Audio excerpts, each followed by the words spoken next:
North Korea has a long history of empty threats, but also a history of action. The new leader Kim Jong-un is only 30 years old, and many countries doubt his ability to lead. In fact, there are doubts about him even inside North Korea. So the best way for Kim Jong-un to demonstrate his authority is by orchestrating an international crisis with some of the larger countries, and from there start negotiations and then finally walk away with new benefits.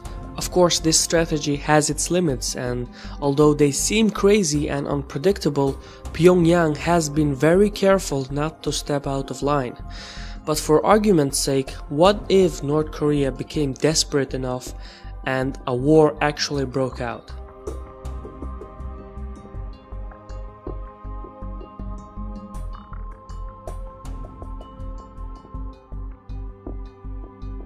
Nobody can actually predict how a military confrontation goes down. There are many what-ifs and alternative ways it can unfold. And even though it's an unlikely scenario, we will consider a basic simulation of a conventional war between North Korea against South Korea and the United States. Okay, so first of all, the primary goal of North Korea is not to actually invade the South, but rather the preservation of its government. In fact, Pyongyang does not have the capability to invade Seoul.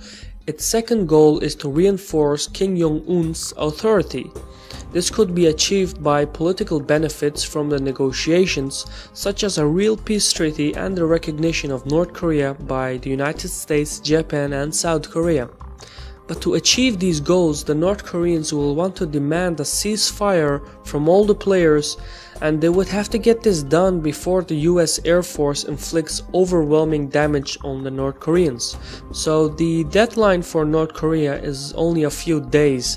Basically, what the North will want is a short war with a rapid ceasefire.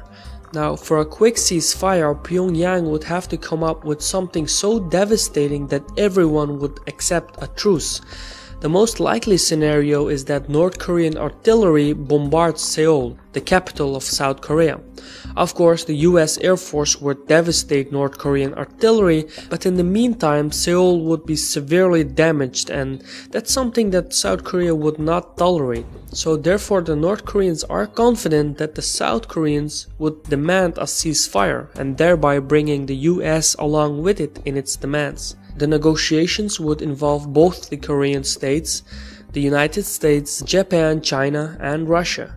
And from here on, the North Koreans would be in a position to demand compensation that the South Koreans would be willing to pay in order to save their capital. This is the North Korean strategy, but it obviously has many risks.